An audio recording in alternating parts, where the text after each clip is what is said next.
Hello, नमस्कार। कैसे हैं आप सब? मैं प्रताप क्लासेस की तरफ से आप सभी का स्वागत करता हूं। ये प्रताप क्लासेस का नया यूट्यूब चैनल आज हम लॉन्च कर रहे हैं और मैं अपना परिचय दे दूं। मेरा नाम विपुल चौधरी, नाम देख लीजिएगा एक बार, विपुल चौधरी। आज हमारा YouTube पे आने का ये है कि जैसे आप सब देख रहे हैं कि कोरोना पीरियड में आजकल ऑफलाइन क्लासेस नहीं हो पा रही हैं, तो कुछ बच्चे हमारे जो क्लासेस से जुड़े हुए हैं उनकी रिक्वेस्ट थी कि सर कुछ कीजिएगा, थोड़ा लेट हो रहा है एग्ज़ाम के लिए। तो हम उसी के लिए आपके लिए YouTube पे ऑनलाइन कुछ वीडियो अपलोड कर रहे हैं जो आपको हेल्प करेंगी।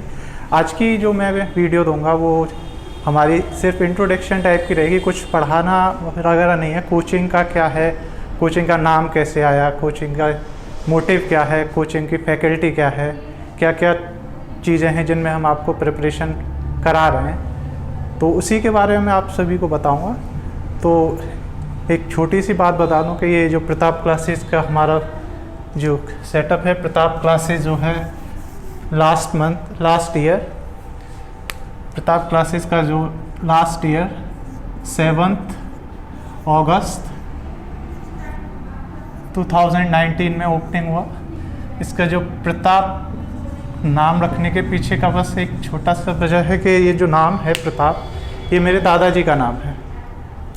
तो उन्हीं के नाम को लेके मुझे लगा कि कुछ थोड़ा सा रहता है, सबको एक नाम देना होता है, तो मुझे दादाजी से थोड़ा सा लगाव भी रहा है और वो अभी यहाँ पर है नहीं, इस दुनिया में नहीं रहे हैं, तो उसी के लिए मुझे लगा कि इस नाम तो देना ही है, तो अच्छा लगा मुझे। तो मोटिव हमारा क्या है जो हमने ये क्लासेस स्टार्ट की है कि मैं देख रहा हूँ कि बहुत सारी जगह पे बच्चे क्या कर रहा है, पढ़ना तो चाह रहा है लेकिन कोचिंग सेंटरों में रीज़नेबल प्राइस पे उसे वो एफर्ट नहीं कर पा रहा है कोर्सेज़ को, क्योंकि कई सारी जगहों पर कोर्स काफ़ी महंगा है, बच्चा अफोर्ड नहीं कर पाता, रीज़नेबल प्राइस नहीं है। अब आप कहेंगे कि आप कौन सा हमें फ्री देंगे, तो फ्री तो हम भी नहीं देंगे। तो फ्री ना देने के पीछे बहुत सारी वजह हैं, क्योंकि अभी जो हमने ये सेटअप लगाया है ये हमारा रेंट पे है, खुद का नहीं है। प्लस इसमें सिर्फ मैं ही नहीं पढ़ाऊँगा, हम 10 से 15 लोगों की टीम यहाँ काम कर रही है, उनकी सैलरी है, बहुत सारी चीज़ें हैं, इलेक्ट्रिसिटी का बिल, ये सारी चीज़ें हैं। अगर ये सारी चीज़ें ना होती, सिर्फ मुझे पढ़ाना होता और मेरा खुद का सेटअप होता, तो मैं फ्री देता। बाकी मैंने ये चैनल भी इसीलिए कहा कि जितना मेरे से हो सकेगा मैं आपको फ्री क्लासेस दूंगा, जितना मैं कर पाऊँगा, और मैं वादा ज़्यादा नहीं करूँगा, क्योंकि कई बार क्या होता है कि बच्चे जुड़ना शुरू करते हैं और हम प्रॉमिस बहुत सारे कर देते हैं, लेकिन बहुत सारी वजहों की वजह से वो प्रॉमिस जो है हम पूरे नहीं कर पा रहे हैं। तो आज का बस यही है कि बच्चों को किस तरीके से कोचिंग का चुनाव करना है, क्योंकि पहले टाइम में कोचिंग और ये सब चीज़ें नहीं थी, क्योंकि अब क्या है, शिक्षा का जो है व्यवसायीकरण बहुत ज़्यादा हो रहा है। तो व्यवसायीकरण में क्या है कि कोचिंग सेंटरों का सेटअप अच्छे हैं और उसमें बच्चे को कन्फ्यूज़न बहुत हो गया। पहले ऑप्शंस इतने नहीं थे, ऑप्शन की उपलब्धता बहुत ज़्यादा होने से क्या है कि बच्चा कंफ्यूज हो रहा है।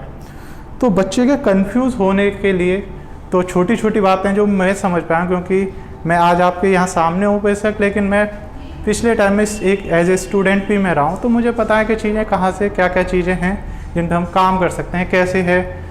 तो कोचिंग के बारे में अपना थोड़ा सा बता दें कि हम अभी क्या करेंगे, कि हम क्या किन किन चीज़ों के साथ डील कर रहे हैं। कि हमारी कोचिंग जो है आपको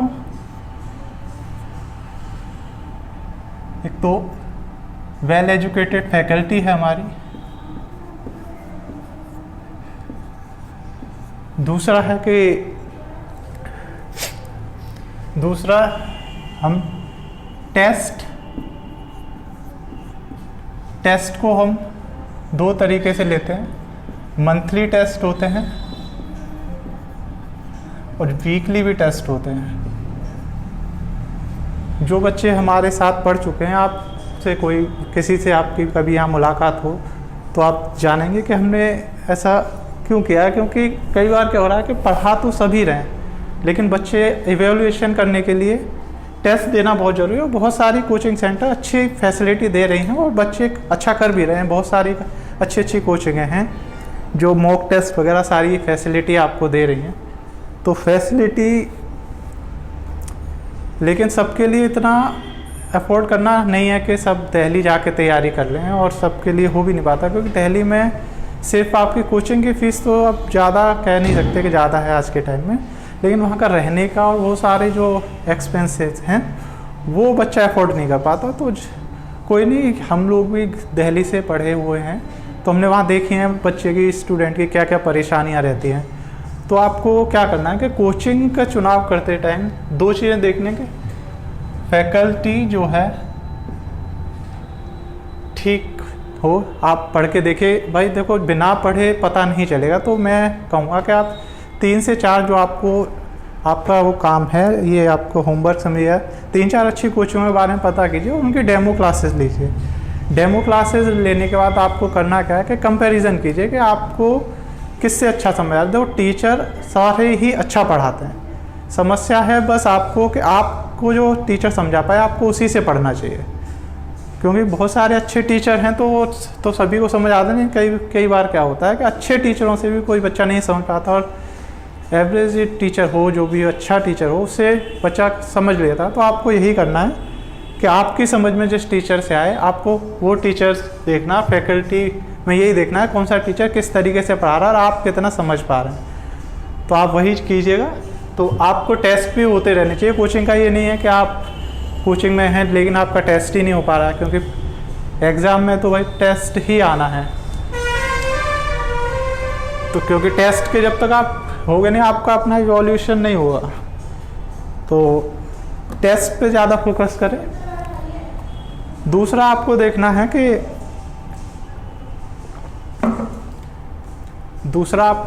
कि आपके नज़दीक जो रहे, नियरेस्ट रहे तो बहुत ही अच्छा है। नियरेस्ट के चक्कर में बस इतना ध्यान रखना है कि नियरेस्ट होने का मतलब ये नहीं है कि पास में है और बेकार कोचिंग वाले पढ़ा रहे हैं फिर भी आप पढ़ रहे हैं। तो नियर का बस यही है कि अच्छी कोचिंग अगर आपके पास में तो आप ज्वाइन कर सकते हैं। 1 सेकंड थोड़ा होल्ड करेंगे।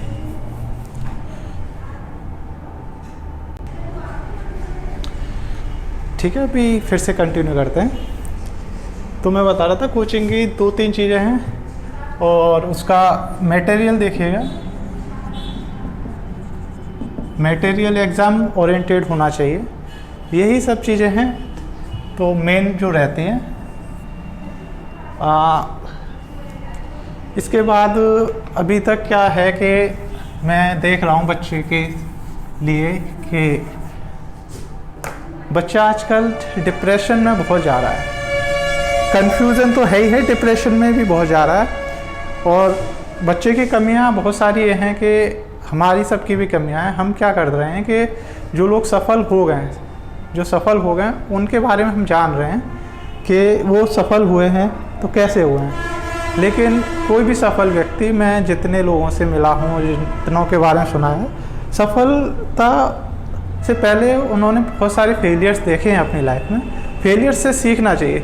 आजकल बहुत सारी वीडियो आपको मिलेंगी, सफल कैसे हों, कैसे सक्सेसफुल पर्सन बने, हाउ टू बी ये सक्सेसफुल पर्सन, बहुत सारी वीडियो सक्सेसफुल के, लेकिन अनसक्सेसफुल के चीज़ों को कोई ऑब्जर्व नहीं कर रहा है, एनालाइज भी नहीं कर रहा है कि क्या है। तो हमको दोनों चीज़ों से सीखना है। सफल वाले से तो सीख ही रहे हैं, सभी सीख रहे हैं। असफल व्यक्ति से भी सीखना चाहिए और खुद से सीखना चाहिए कि आप किसी एग्ज़ाम को दे रहे हो, आप उसमें फेल हो गए हो या वो रैंक अचीव नहीं कर पाए जो आपने सोची है, तो उसके पीछे का क्या वजह रही है वो आपको एनालाइज करना होगा। और बच्चा जो आजकल डिस्ट्रैक्ट हो रहा है उसमें बहुत सारी चीज़ें हैं। डिस्ट्रैक्शन की बात करी जाए तो बहुत सारी चीज़ें हैं। बच्चा डिस्ट्रैक्ट होने के पीछे जो आज सबसे बड़ा कारण बन गया है वो देखो, मुझे जो अभी सबसे ज़्यादा नज़र आ रहा है, मैं इसको ज़्यादा, जो मेरा ये पर्सनल व्यू है, मोबाइल जो है आजकल, मोबाइल एक बहुत अच्छी डिवाइस है, बट इसने क्या है लाइफ को बहुत डिस्ट्रैक्ट कर दिया है। इस डिस्ट्रैक्शन के पीछे है कि मोबाइल की में है कि इंटरनेट की सुविधाएं बहुत हो गई हैं। अब बहुत सारी चीज़ें हैं। मोबाइल का यूज़ जो बेसिकली पहले किया गया था उससे अब आज के टाइम में तो उसका यूज़ बहुत ज़्यादा होने लगा और अपडेट भी बहुत हुआ। मोबाइल पहले बहुत वैसे आते थे कीपैड वाले मोबाइल, आज क्या टच स्क्रीन मोबाइल हैं, मल्टीमीडिया स्मार्टफोन हो गए हैं। तो उसमें लोग बहुत सारी चीज़ें हैं जो उस मोबाइल के थ्रू आपको डिस्ट्रैक्ट करें। मोबाइल में क्या है कि बच्चे क्या कर रहे हैं कि 2-3 चीज़ें जो मैंने आज के जो यंग हैं, हम बहुत खुश होते हैं, बोलते हैं कि भारत जो है युवाओं का देश है। तो भारत युवाओं का सबसे ज़्यादा युवा भारत में, इसमें कोई शक नहीं है, मैं ये नहीं कह रहा कि नहीं है, लेकिन वो युवा हैं कैसे, हमको इस चीज़ पे थोड़ा ध्यान देना होगा। आज का जो युवा है वो पूरी तरीके से एडिक्ट है। एडिक्शन भी उसे अच्छी चीज़ों का तो है ही नहीं, मोस्टली बुरी चीज़ों का है। अब मोबाइल के यूज़ की बात आती है तो मोबाइल में आप कहो कि बच्चा पढ़ता है, बुक से पढ़ता है, हाँ पढ़ रहा है, लेकिन उस बुक का नाम क्या हो गया है?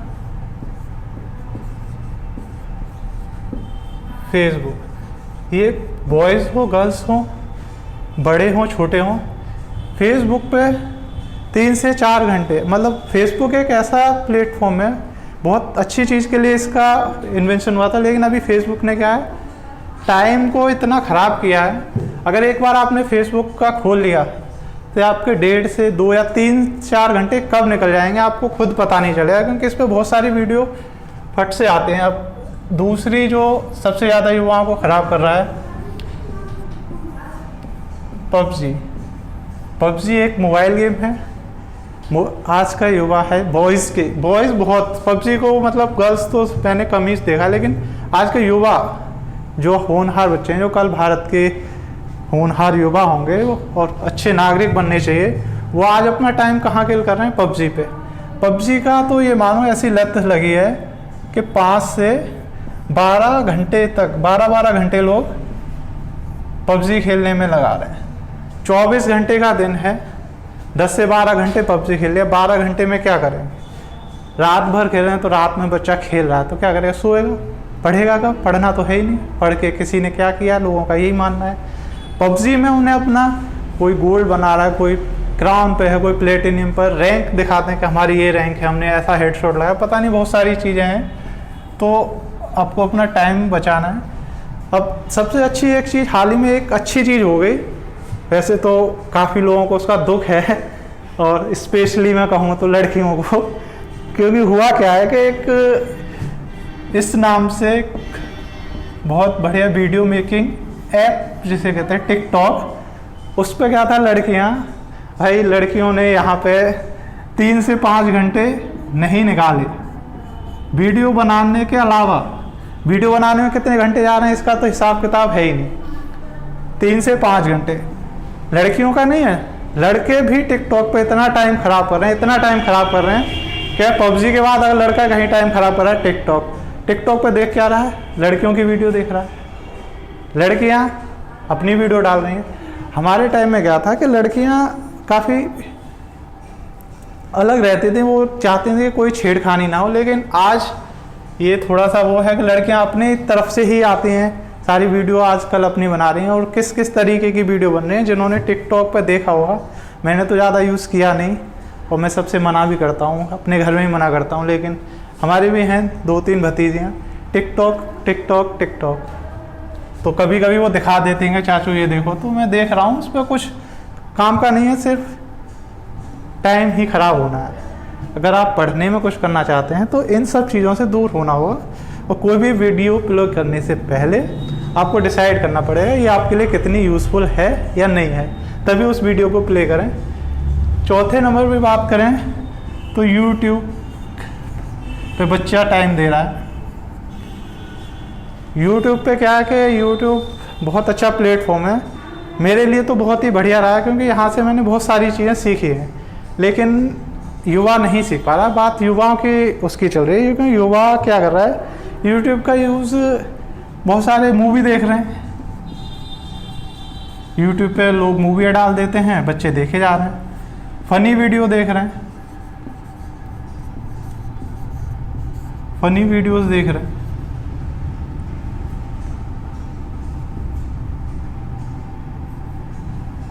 फ़नी वीडियो में टाइम जा रहा है तो यूट्यूब का मतलब सही से इस्तेमाल नहीं कर रहा है, जबकि यूट्यूब ऐसा प्लेटफॉर्म है, यहाँ पे अच्छे अच्छे एजुकेटर आपको मिलेंगे और अच्छे अच्छे कोचिंग सेंटरों ने अपने यूट्यूब चैनल बनाए हुए हैं, तो आप वहाँ से सीखिए। बहुत सारे अच्छे लोग काम कर रहे हैं यूट्यूब पर, बहुत सही लगता है। मैं जो अब लोगों को देखता हूँ अच्छा काम कर रहे हैं जो यूट्यूब पर, लेकिन आज का युवा को काम की चीज़ें तो करनी नहीं है, उन्हें तो ये करना है फेसबुक पे फ्रेंड रिक्वेस्ट के पब लाइक ना है तो लोग सुसाइड तक कर लेते हैं कि आज मेरी इस पर लाइक नहीं है, अब तो जीवन में कुछ बचा नहीं, चलो ख़त्म करते हैं जीवन को। पबजी से बच के रहें, ये सिर्फ आपके जीवन को ख़राब कर रहा है, और जो बच्चे नहीं समझ पा रहे हैं वो पबजी में ही रह जाएंगे। और पबजी जहाँ तक मुझे लग रहा है आने वाले टाइम में इसको भी शायद बैन कर दिया जाएगा, क्योंकि ये जिस दिन हमारी गवर्नमेंट को पता लगेगा किस तरीके से हमारी युवाओं को ये ख़राब कर रहा है, तो इस पर शायद कुछ कार्रवाई की। ये सरकार ने बहुत ही अच्छा काम किया है। कारण चाहे जो भी रहा हो, कारण तो खैर इसका सिक्योरिटी से रिलेटेड है जो बंद किया गया, लेकिन अब टिकटॉक बंद होने से क्या है कि अब एक और नई समस्या आ रही है कि बहुत सारे इंडियन ऐप डेवलपर जो ऐप को डेवलप कर रहे हैं, इंडियन टिकटॉक से मिलती हुई इंडियन ऐप बना दी हैं। बहुत सारे नाम ऐड चल रहे हैं।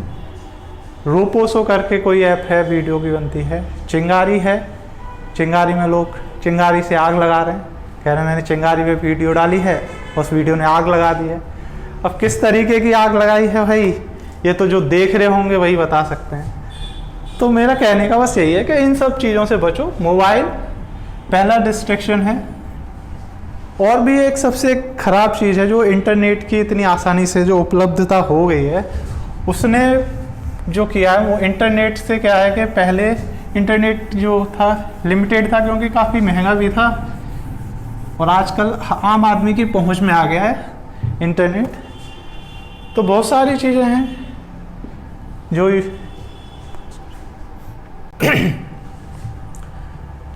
तो मोबाइल की बहुत सारी चीज़ें अब क्या है कि अब हमारे यहाँ पे इंटरनेट की उपलब्धता से बच्चा क्या है पोर्नोग्राफी की तरफ भी मूव कर गया है, और ये भी एक एडिक्शन ही हो जाता है इस चीज़ का जब बच्चा कंटिन्यू देखता रहता है। आजकल हर बच्चे के पास मोबाइल है, जिनकी ज़रूरत नहीं है। मैं देख रहा हूँ आजकल के माँ बाप मॉडर्न बनने के चक्कर में क्या कर रहे हैं कि जिसको ज़रूरत नहीं है, अब आप ही बताइए कि सिक्स क्लास के बच्चे को मोबाइल की क्या ज़रूरत है, उसका अपना मोबाइल है। हम अगर अपनी बात करें तो हमने ग्रेजुएशन कर ली, तब तक भी हमारे पास अपना पर्सनल मोबाइल नहीं था।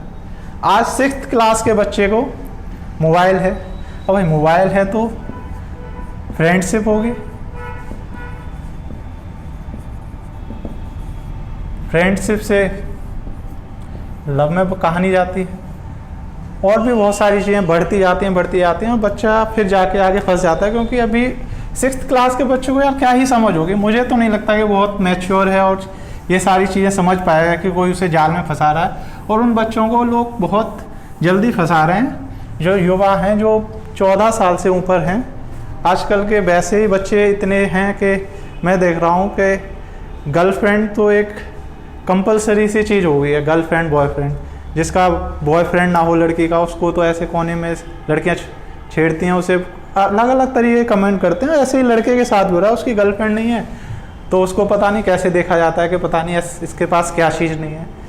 ऐसा मान लो कि बहुत सारी चीज़ें हैं जो अप्रोच करती हैं कि हाँ ये चीज़ें कंपलसरी हैं, जबकि ये चीज़ें नहीं होनी चाहिए। आपको समझना होगा कि टाइम ही तो किल कर रही हैं। अब दूसरा जो अट्रैक्शन है मोबाइल से ही जुड़ा है, कॉल, जिसका अफेयर चल रहा है या जिनकी वो है, वो कॉल पे 3 से 4 घंटे, तुम मिनिमम बोल रहा हूँ मैं, 3 से 4 घंटे कॉलिंग पर ही बात चल रही है। छोटी से छोटी बात उन्हें जाननी होती है कि खाना खाया, खा लिया, क्या खाया, इससे खाया। इन सब चीज़ों से क्या मतलब है? आपको इन सब चीज़ों से बचना होगा। और मोबाइल का इस्तेमाल आपको अपने को अच्छा करने के लिए करना है। तो मोबाइल में बहुत सारे चीज़ें हैं जो अच्छा है, हम पढ़ाई से नहीं भटकेंगे। तो आपको क्या करना है कि अब थोड़ा सा पढ़ाई के बारे में बात कर लेते हैं कि पढ़ाई की शुरुआत के लिए अब क्या है कि पढ़ाई में बच्चा समझ नहीं पा रहा है कि उसे किस चीज़ की तैयारी करनी है। तो सबसे पहले तो आपको अपने आप से पहले डिसाइड करना होगा कि आपका एम क्या है।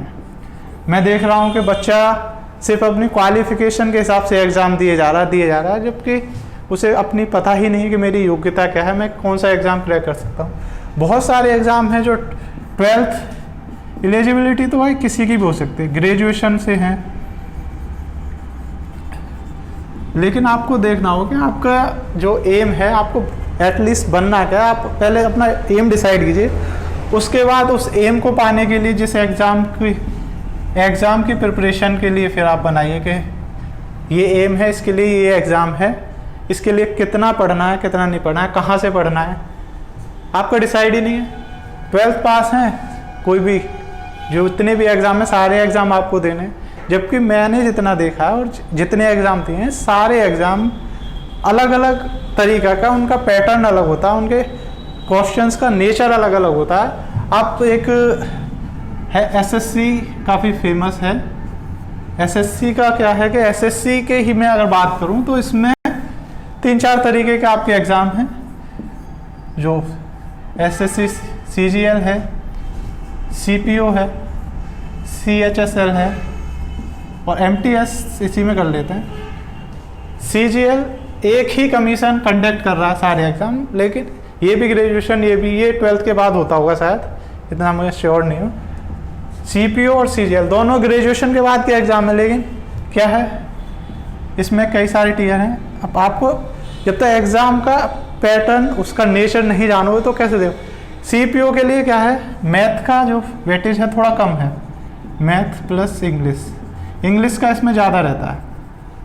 यहाँ पे फर्स्ट ईयर में आपको 4 चीज़ें पढ़नी है, आपको पता ही होगा। इसमें मैथ और इंग्लिश अच्छी होनी चाहिए, और नहीं है तो उसको अच्छा करके एग्ज़ाम देना चाहिए, नहीं तो आपके अटैम्प्ट ख़राब होंगे, फिर आपको थोड़ा डिप्रेशन आएगा कि मेरा एग्ज़ाम नहीं निकल रहा है। तो आप पहले नेचर जानिए, और इसको जानने के लिए क्या चीज़ें हैं कि सबसे पहले आप क्या कीजिए कि जिस एग्ज़ाम की आप तैयारी करने जा रहे हैं उसका सबसे पहले आपके पास सिलेबस होना चाहिए।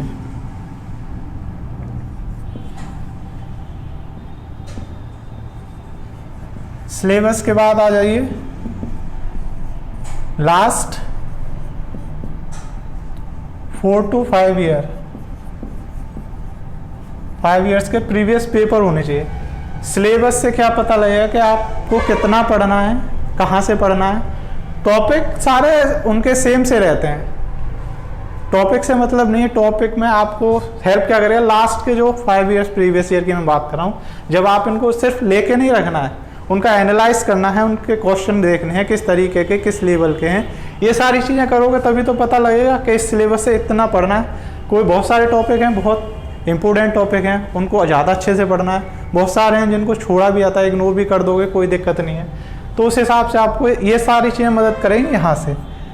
तो आपको ये सब चीज़ें खुद से देखनी है, क्योंकि भाई मैं जितना जानता हूँ आपको, आपसे बेहतर कोई नहीं जान सकता। जो अगर दावा करता है कि मैं इस इंसान को बहुत अच्छे से समझता हूँ, तो वो कहीं ना कहीं झूठ बोला है, क्योंकि आप खुद ही बताइए आपके अंदर जितनी भी कमियां हैं वो आपसे बेहतर वो कैसे जान सकता है। वो तो छोड़िए, आपके माँ बाप जिन्होंने आपको इतना बड़ा किया, बचपन से लेके आप इतने बड़े यंग हुए, उन्होंने आपको बचपन से अब तक देखा, सारी हरकतें देखी, वो भी आपको आपसे बेहतर नहीं जान पा रहे होंगे आज के टाइम में। तो आपको अपना इवोल्यूशन खुद ही करना होगा, आपको अपना उत्साह भी खुद से बढ़ाना होगा कि कैसे, अगर मैं कैसे तैयारी करूं। बहुत सारी चीज़ों को हम खोज इन करें। भाई सबको सक्सेस सबको चाहिए, सक्सेस सबको चाहिए। इस सक्सेस के लिए जो एफर्ट चाहिए वो बच्चा करना ही नहीं चाहता, बैठे बैठे चाहता है कि मैं ये हो जाऊं, मुंगेरी लाल की तरह सपने देख रखे हैं। नहीं होगा भाई, जितनी बड़ी सफलता चाहिए उतना बड़ा हार्ड वर्क करना पड़ेगा, उतने बड़े एफर्ट आपके होने चाहिए, तब जाके कहीं आप कर पाओगे। और सूरज को देखा, सूरज को लोग सब झुक जाते हैं। सूरज क्या है, सूरज इतना चमकता है, लेकिन चमकने के पीछे जो वो जला है, जो मेहनत उसने की है, जल रहा है, उसी तरीके से आपको जलना होगा और आपको सूरज की तरह चमकना है। नहीं तो बैठे रहिए, खेलते रहिए पबजी, कोई दिक्कत नहीं है, किसी का कुछ नहीं बिगड़ेगा। कोई भी चीज़ अगर आप गलत कर रहे हो तो सबसे पहला बुरा आपका है। तो ये चीज़ें आपको खुद से देखनी है। तो यही है कि आप बस देखिए किस तरीके से, और आपको अपना एवोल्यूशन करना है। और बाकी तो यह है कि हमने आज से YouTube चैनल शुरू ही किया है, तो हम भी बीच बीच में चीज़ें करते रहेंगे, मोटिवेशन की भी और पढ़ाई से रिलेटेड भी हम वीडियो डालेंगे, अपलोड करेंगे। और थोड़ा सा मैं अपनी फैकल्टी का भी थोड़ा सा इंट्रोडक्शन दे दूं कि हमारे यहाँ पे जो पढ़ा रहे हैं अभी, तो एक मैडम है पूनम मैम, सब्जेक्ट वाइज मैं आपको बता देता हूँ। पूनम मैम है, वो आपको पॉलिटी कवर कराएंगी, जीएस के सेक्शन की। एक हमारे हैं राहुल सर। राहुल सर हमारे यहाँ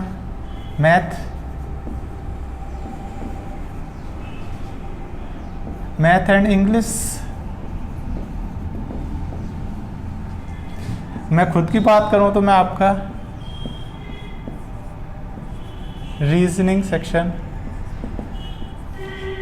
प्लस जीएस के साइंस है, बहुत सारी चीज़ें हैं जो मैं आपको, टीचर अगर नहीं होते हैं, कभी कभी दिक्कतें आ जाती हैं, टीचर फैकल्टी का चेंज होना, ये सारी चीज़ें चलती रहती हैं। बाकी सारी चीज़ें मैं कराऊंगा। ज्योग्राफी हमारे यहाँ अभी पढ़ा रहे हैं हरीश सर हैं। हिंदी में हमारे पास 2 टीचर हैं, धर्मेंद्र सर हैं,